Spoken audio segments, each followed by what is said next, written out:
Jim Roberts stared at the old photograph of Karen, his late wife, her eyes capturing the same warmth that once made his heart race.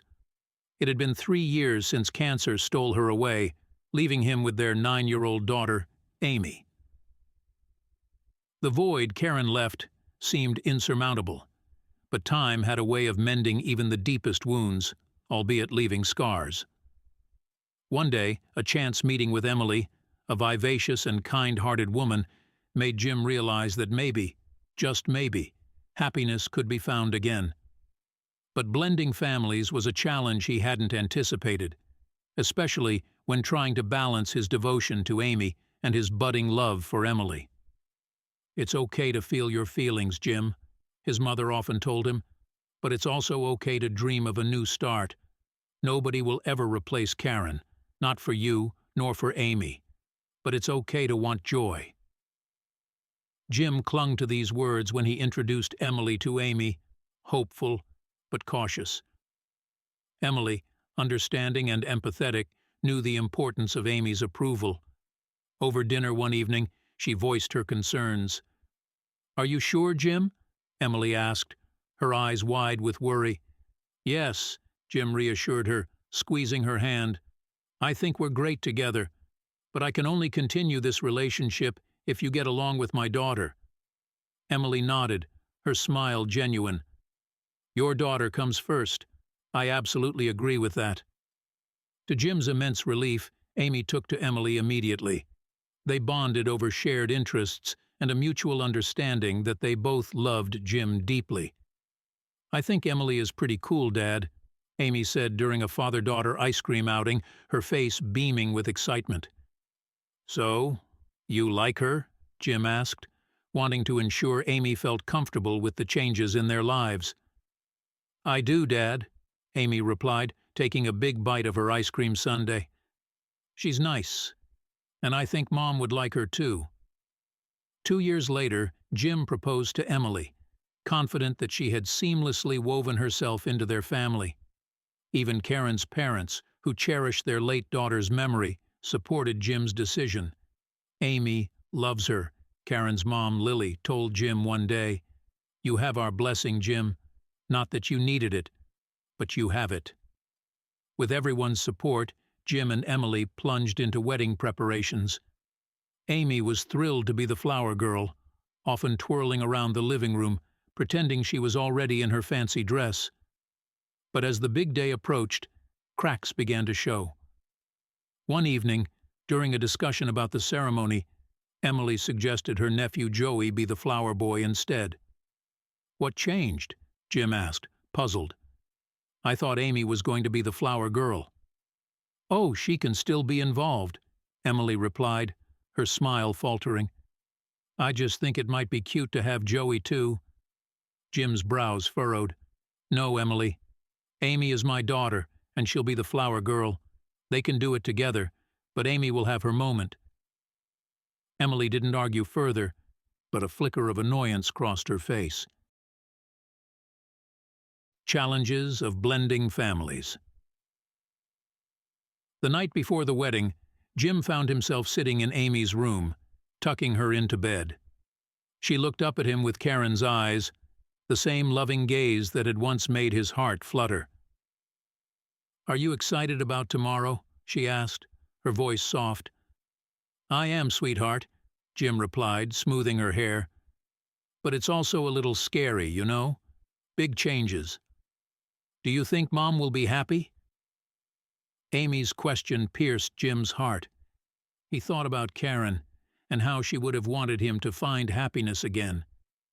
"I think she would be, Amy," he said, his voice filled with conviction. The wedding day arrived, and everything seemed perfect. The venue was adorned in shades of pink, a tribute to Karen's favorite color. As Jim waited to walk down the aisle, he overheard a conversation that sent chills down his spine. "Em was clear. We need to accidentally lock Amy in the dressing room before the ceremony," a voice said. "Is she insane? The kid is her future stepdaughter. Why should we do it?" Another voice replied, incredulous. "Emily said she cannot stand seeing Amy right now. She found photos of Jim's wife, and Amy looks identical to her. And so what? Emily can't stand the fact that a child looks like her mother? I want nothing to do with this. Jim's blood ran cold. Anger surged through him, and he took a deep breath to compose himself. He had to find his daughter. "Dad!" Amy exclaimed when Jim opened the door to the dressing room where his mother and Amy were waiting. "Stay with me," he said, pulling her close. "You don't have to walk down as a flower girl. You can walk down the aisle with me." Amy beamed, throwing her arms around his neck. As the ceremony began, Emily walked down the aisle, radiant in her wedding dress. But when she saw Amy beside Jim, her expression shifted from joy to shock. "What is she doing here?" she hissed when she reached Jim. Jim kept his voice low but steady. "Are you surprised to see Amy?" "Jim, she was supposed to be… Emily stammered, trying to recover. "Supposed to be in a locked room? Is that what you mean, Emily?" Jim's voice rose, and the guests started to murmur, sensing something was wrong. "Jim, Emily began. Jim turned to the audience. "Ladies and gentlemen," he said loudly, "I have something to share with all of you.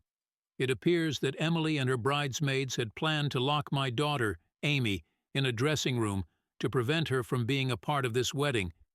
They did this because Emily couldn't stand Amy reminding her of my late wife." Gasps and murmurs of shock rippled through the crowd. Emily looked mortified. "Jim, please, I can explain," Emily pleaded, her voice desperate. "Explain how you thought it was okay to hurt my daughter? To exclude her from this important day in our lives?" Jim demanded, his voice shaking with emotion. Amy stood at his elbow, looking confused but brave. "Emily, I thought you loved Amy as much as you claimed to love me, but your actions show otherwise." "Jim, I didn't want to be reminded of your wife." Emily's voice trailed off. "Of my past? Emily, my past is part of who I am. Amy is a part of who I am. And if you cannot accept that, then you don't belong in our future," Jim declared, his decision made. The room fell silent. Emily's bridesmaids exchanged uneasy glances, unsure of what to do. "What now, Jim?" Emily asked, her shoulders slouched. "This wedding is off," Jim announced. "I will not marry someone who would go to such lengths to hurt my child. We're done here." Tears filled Emily's eyes, but she knew there was no arguing with Jim. Not when it came to his daughter. Emily turned and walked out, her bridesmaids trailing behind her. Jim knelt down to Amy's level, hugging her tightly. "No one will ever come between us, sweetheart," he whispered. The guests, still in shock, began to applaud. Jim stood up, took Amy's hand, and led her down the aisle, not as a bridegroom, but as a proud father who stood up for his daughter and his family. A father's devotion. The following day, Jim took Amy out for breakfast, wanting a moment alone with her to answer any questions she might have. "Are you sure it was a good idea not to marry Emily?" Amy asked, pouring syrup onto her waffles. "Yes, sweetheart," Jim declared clearly. "Do you think it would have been right to marry Emily after she locked you in a room during the ceremony?" Amy shook her head slowly and picked up a strawberry. "No," she replied. "But she did make you happy, didn't she?" "For a moment," Jim said truthfully. "But when I thought about what lengths she would go through just to make herself happy—" "No, darling, then she did not make me happy." "So, you don't blame me?" Amy asked solemnly. "Not at all," Jim replied, reassuring her as much as he could. Jim knew that his daughter would struggle with this. He knew she would think about it from all angles. She embodied everything his late wife did. "I'm glad, Dad," Amy said, smiling at him. And in that moment, Jim knew he had done right by his daughter. A new beginning. Life returned to a semblance of normalcy for Jim and Amy, but the shadow of the aborted wedding loomed over them. Jim found solace in his work and in the routine he shared with Amy. Weekends were spent exploring the local parks, visiting museums, and indulging in ice cream dates. One Sunday afternoon, as they sat on a bench overlooking a lake, Amy turned to Jim with a thoughtful expression. "Dad, do you think you'll ever get married again?" Jim sighed, looking out at the serene water. "I don't know, Amy. Maybe someday. But right now, I'm happy just being with you." Amy nodded, a hint of sadness in her eyes. "I just want you to be happy, Dad." "I am happy, sweetheart. You make me happy every day," Jim replied, pulling her into a hug. As the months passed, Jim focused on being the best father he could be. He attended all of Amy's school events, helped her with her homework, and encouraged her in her hobbies. He also made an effort to keep Karen's memory alive, sharing stories of her with Amy and visiting her grave on special occasions. One day, while sorting through old photographs, Jim found a letter Karen had written to him before she passed away. He sat down on the couch, unfolding the yellowed paper with trembling hands. "My dearest Jim," the letter began, "if you're reading this, it means I'm no longer with you. I want you to know how much I love you and Amy. You've been the best husband and father anyone could ask for. I know you'll take good care of our little girl. Jim, I want you to be happy. I want you to find love again. You deserve it. And Amy deserves to see her dad happy. Please don't let my memory hold you back. Cherish it. But don't let it keep you from living your life. With all my love, Karen." Tears streamed down Jim's face as he finished reading the letter. He clutched it to his chest, feeling Karen's love and encouragement wash over him. In that moment, he realized that he needed to let go of the guilt and fear that had been holding him back. Finding happiness again. A few weeks later, Jim decided to join a support group for widows and widowers. He hoped to find solace and maybe even meet people who understood his journey. At the first meeting, he felt a mix of nerves and curiosity as he listened to others share their stories. During a break, he struck up a conversation with a woman named Rachel. She was in her early 40s, with kind eyes and a warm smile. They talked about their children, their late spouses, and the challenges of moving forward. "I understand how you feel," Rachel said, her voice gentle. "It's hard to imagine loving someone else when you've lost the love of your life. But it's possible. And it's okay to open your heart again." Jim nodded, feeling a sense of connection with Rachel. Over the next few weeks, they continued to attend the support group meetings, gradually becoming friends. They found comfort in each other's company, sharing laughs and tears as they navigated their grief. One evening, after a particularly emotional meeting, Rachel invited Jim to join her for coffee. They sat in a cozy cafe, sipping their drinks and talking about their hopes for the future. "Jim, I've been thinking," Rachel said, her eyes twinkling. "I think Karen would want you to be happy, and I think she would want Amy to see you happy." Jim smiled, feeling a warmth in his heart. "I think you're right, Rachel, and I think your late husband would want the same for you." Rachel nodded, reaching across the table to squeeze Jim's hand. "Maybe we can help each other find that happiness." As the months passed, Jim and Rachel's friendship deepened. They spent time together, both with and without their children, finding joy in each other's company. Amy and Rachel's son, Ben, became fast friends, bonding over their shared experiences of loss and their love for adventure. One sunny afternoon, Jim and Rachel took their kids on a picnic by the lake. They watched as Amy and Ben ran around, laughing and playing, their spirits light and carefree. "Jim, I've been meaning to tell you something," Rachel said, her voice soft. "I care about you. A lot. And I think I'm ready to take a chance on love again. With you." Jim's heart swelled with emotion. He reached out, taking Rachel's hand in his. "Rachel, I feel the same way. I care about you too. And I'm ready to take that chance." building a future together. As Jim and Rachel began to explore their feelings for each other, they approached their relationship with caution and respect for their children's needs. They understood the importance of creating a stable and loving environment for Amy and Ben. They spent weekends together, blending their families in small, meaningful ways. They cooked meals, went on hikes, and even started a garden in Rachel's backyard. Amy and Ben thrived in the loving atmosphere, their bond growing stronger with each passing day. One evening, as they sat around a campfire in Rachel's backyard, roasting marshmallows and sharing stories, Jim felt a profound sense of contentment. He looked at Rachel, her face illuminated by the flickering flames, and knew he had found someone special.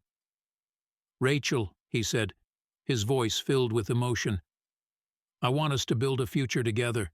You, me, Amy, and Ben. I want us to be a family." Tears welled up in Rachel's eyes as she nodded. "I want that too, Jim, more than anything." Over the next few months, Jim and Rachel worked together to create a home that reflected their love and commitment. They made room for each other's belongings, blending their lives in a way that honored their pasts while embracing their future.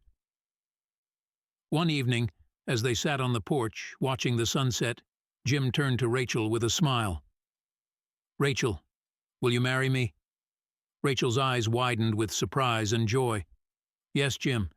Yes, I will." Their wedding was a simple, intimate affair, attended by close friends and family. Amy and Ben stood by their side, beaming with happiness. As Jim and Rachel exchanged vows, they promised to cherish and support each other, to honor their pasts, and to build a future filled with love and joy. A blended family. Life as a blended family had its challenges, but Jim and Rachel faced them with love and patience. They navigated the complexities of co-parenting, balancing the needs of their children while nurturing their relationship.